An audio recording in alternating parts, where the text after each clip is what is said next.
नमस्कार दोस्तों, YouTube channel देसी कहानी स्टार पर आप सभी श्रोताओं का हार्दिक स्वागत है। श्रोतागणों, आज की जो कथा है वो बहुत ही मार्मिक कथा होने वाली है। मेरा आप सभी से हाथ जोड़कर निवेदन है, इस कथा को ध्यान से सुने और पूरा सुने।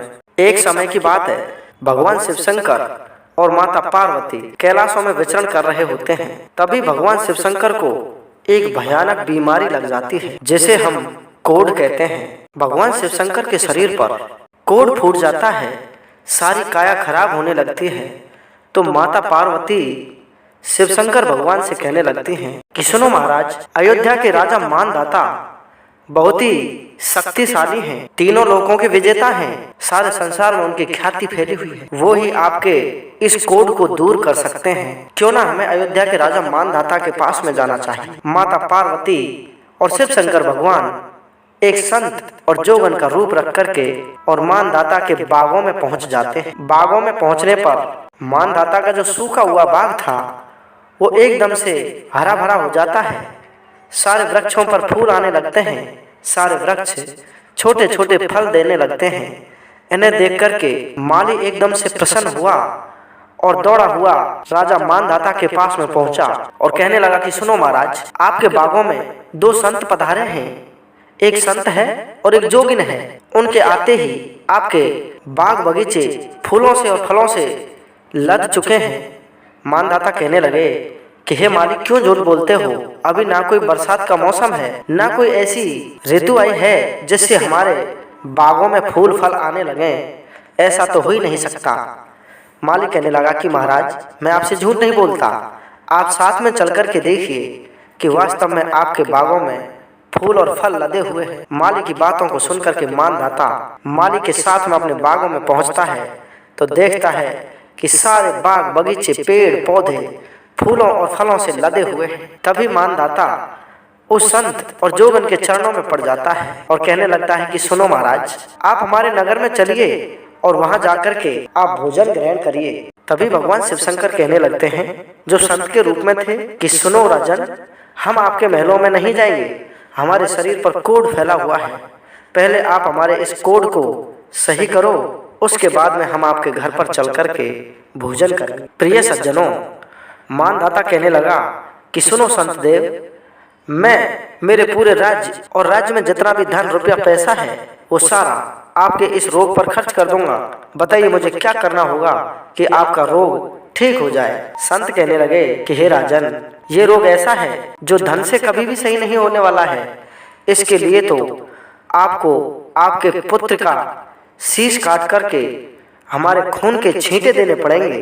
खून के छींटे देने मात्र से ही हमारा कोढ़ सही हो जाएगा और हम आपके घर पर चलकर भोजन अवश्य करेंगे। राजा ऐसी बात सुनकर के संत के चरणों में पड़ जाता है और कहने लगता है कि सुनो संत देव, मेरे कोई पुत्र नहीं है, मैं निसंतान हूँ, मैं कहाँ से आपको पुत्र का शीश काट करके दूं। श्रोताओं, यहाँ से ये कथा बहुत ही सीरियस होने वाली है, कृपया ध्यान से सुनते रहना। और अभी तक आपने हमारे चैनल को सब्सक्राइब और वीडियो को लाइक नहीं किया है तो एक बार लाइक बटन को दबा दें और सब्सक्राइब कर लें। मैं आपको मानदाता राजा के बारे में थोड़ी सी जानकारी देना चाहता हूँ। मानदाता ऐसे राजा थे जिन्होंने अपने पिता के गर्भ से जन्म लिया था। एक बार एक संत ने आमंत्रित करके जल को घड़े में रखा था कि उस जल के पीने मात्र से ही गर्भ रुक जाता है। उसी गर्भ को मानदाता के पिता ने ग्रहण कर लिया था और ग्रहण करने के तुरंत पश्चात उनके गर्भ में मानदाता का गर्भ रह जाता है और कुछ समय पश्चात मानदाता पृथ्वी पर जन्म ले लेते हैं। तभी देवताओं ने, इंद्रादि देवताओं ने वहां करके कहा था कि इसके लिए दूध कौन पिलाएगा।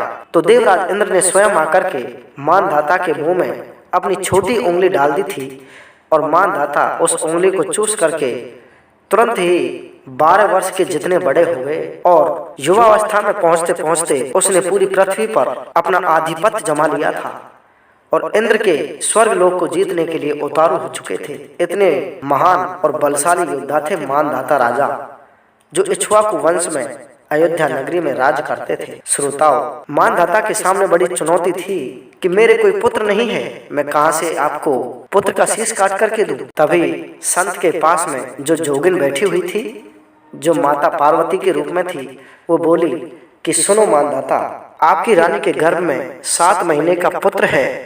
आप अपनी रानी को काट करके उस पुत्र को निकाल कर, अगर उसे काट करके और संत को खून के छींटे दे सकते हो तो आपका मान सम्मान बच सकता है, अन्यथा आपके द्वार से संत जन भूखे ही लौटेंगे। श्रोताओं, ऐसी बात सुनकर के राजा के चरणों में से जमीन खिसक जाती है और राजा रोता हुआ अपनी रानी के पास में आ जाता है। रानी के पास में आकर चुपचाप बैठ गया।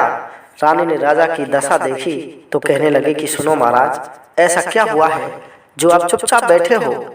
मानधाता कहने लगे कि सुनो मेरी प्रिय रानी, हमारे द्वार पर संत जन आए हैं और भोजन करने के लिए कह रहे हैं, लेकिन वो भोजन तब करेंगे जब हमारे पुत्र का शीश काट करके उनको छींटे दे दें और उनका कोढ़ का रोग है वो सही हो जाए, तब जाकर वो हमारे घर पर भोजन करेंगे, अन्यथा वो हमारे घर से, हमारे द्वार से भूखे ही लौटने वाले हैं। रानी कहने लगी कि सुनो महाराज, हमारे कोई पुत्र नहीं है तो हम किसका पुत्र काट करके संत के चरणों में रखें, ये तो बहुत बड़ी समस्या है। तभी राजा रानी के सामने हाथ जोड़कर कहने लगा कि सुनो रानी, उनके साथ में एक जोगिन है, उन्होंने मुझे बताया है कि रानी के पेट में 7 महीने का गर्भ है। आप रानी के पेट को चीर करके उस गर्भ को निकाल करके खून के छींटे दें तो आपकी लाज बच सकती है। लेकिन हे रानी, मैं ऐसा कभी नहीं करूँगा, चाहे कुछ भी हो जाए, मेरा यह सम्मान, सारा राज्य खत्म हो जाए, लेकिन मैं आपके पेट को कभी भी नहीं चीरूंगा। रानी कहने लगी कि सुनो राजन, आप ऐसी बातें ना करो, मैं मर जाऊंगी तो आप और भी रानी ला सकते हैं और उससे भी पुत्र का जन्म हो सकता है, लेकिन आप अपने मान सम्मान को ठेस मत पहुंचाइए। आप अपनी तलवार उठाइए और तलवार से मेरे पेट को काट करके संत के चरणों में मेरे पुत्र को रख दीजिए। श्रोताओं, राजा रोने लगता है, रानी भी रोने लगती है और राजा बार बार मना करता है कि हे रानी, मैं आपके पेट को कभी नहीं चीरूंगा, लेकिन रानी हट पकड़ जाती है कि सुनो राजन, अगर आज हमारे द्वार से संत जन भूखे चले गए तो आपकी इज्जत कुछ भी नहीं रहेगी, आपका ये जो मान सम्मान है ये सारा समाप्त हो जाएगा। इसलिए आप अपनी तलवार उठाइए और मेरे पेट को चीर करके मेरे बच्चे को संत के चरणों में रख दीजिए। प्रिय सज्जनों, जब रानी नहीं मानती है तो मानधाता अपनी तलवार को उठाते हैं और तलवार उठा करके रानी के पेट को चीर देते हैं। उसमें से एक छोटा सा बच्चा जन्म लेता है जो धीरे धीरे रोता है। उस पुत्र को लेकर के राजन जैसे ही बागों की तरफ पहुंचते हैं तो रास्ते में सोचते हैं कि मेरी रानी तो मर ही चुकी है, लेकिन शायद इस छोटे से बच्चे की सूरत को देख करके संत जन मुझे माफ कर दें और इस बच्चे का जीवन दान दे दें तो बहुत ही अच्छा रहेगा। मैं इस बच्चे को संत के चरणों में जाकर के रख दूंगा और संत बड़े ही दयालु होते हैं, वो इस बच्चे की जान को अवश्य बख्श देंगे। लेकिन श्रोताओं, होने को तो कुछ और ही मंजूर था। राजा रोता हुआ अपने बच्चे को ले जा करके और संत के चरणों में रख देता है। संत के चरणों में रखने के बाद में राजा कहता है कि हे संत जनों, मैंने मेरी रानी को मार करके मेरे पुत्र को आपके चरणों में रख दिया, अब बताइए और क्या चाहिए। तभी संत जन बोले कि नहीं राजन, हमने आपको अपने पुत्र को हमारे चरणों में रखने के लिए नहीं कहा है, इस पुत्र की गर्दन को काटकर हमारे शरीर पर खून के छींटे मारो, तब जाकर के हम आपके घर पर भोजन करेंगे। श्रोताओं, राजा ने ऐसा ही किया, अपनी तलवार को उठाया और बच्चे के शीश को धड़ से अलग कर दिया। बच्चे के शीश को धड़ से अलग करने के बाद में खून की नदियां बहने लगी और उस खून में संत के छींटे मार दिए। खून के छींटे मारने से तुरंत संत जन की काया चंदन के समान चमकने लगती है और फिर राजा रोते हुए कहता है कि सुनो महाराज, मेरी रानी भी मर चुकी है और मेरा पुत्र भी, अगर आपको और कोई इच्छा हो तो आपके सामने मैं स्वयं हाथ फैलाए खड़ा हूँ, आप मुझे भी मार दीजिए। तभी संत जन बोले कि नहीं राजन, हम आपके घर पर भोजन अब भी नहीं करेंगे, क्योंकि आपके घर में तो 2 मौत हो चुकी हैं और 2 मौत जहाँ पर हो चुकी हों वहाँ पर भगवान का भोग नहीं लगता है। इसलिए आप जाइए और अपने घर पर अपनी रानी से भोजन बनवाइए, तब जाकर के हम आपके घर पर भोजन करेंगे। राजा रोता हुआ अपने महलों में वापस आता है और महलों में आकर के अपनी रानी, अपनी मरी हुई रानी के पास में गाय की तरह विलाप करता है, गैया माता की तरह डकराता है और कहने लगता है कि हे रानी, अब तो संत जनों ने अन्याय ही कर दिया है। अब कहा है कि आपकी मरी हुई रानी के हाथ से भोजन करवाइए। हे भगवान, आपने मेरे साथ में ऐसा क्यों किया है? राजा एक चित होकर के भगवान शिव शंकर को याद करने लगता है और कहने लगता है कि हे प्रभु, मैंने मेरा सब कुछ संत के चरणों में रख दिया है, लेकिन संत अभी भी प्रसन्न नहीं हुए हैं।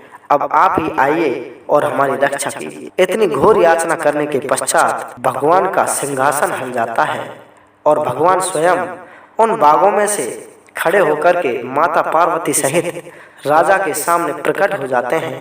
संत के रूप को बदल करके शिव पार्वती के रूप में आ जाते हैं और कहने लगते हैं, हे राजा मानधाता, आप अपनी परीक्षा में सफल हुए हो।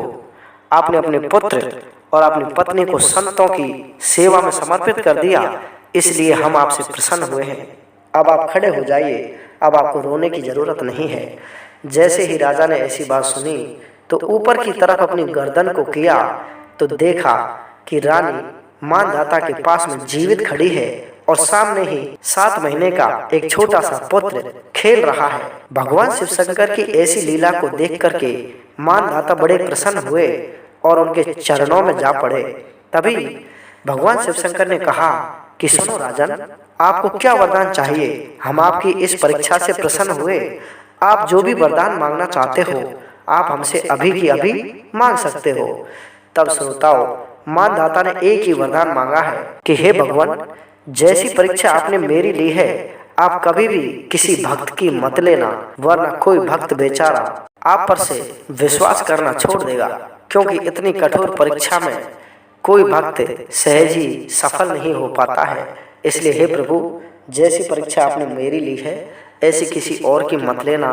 तो श्रोताओं, ये मार्मिक कथा आपको यदि अच्छी लगी हो तो वीडियो को लाइक करते हुए चैनल को सब्सक्राइब कर देना।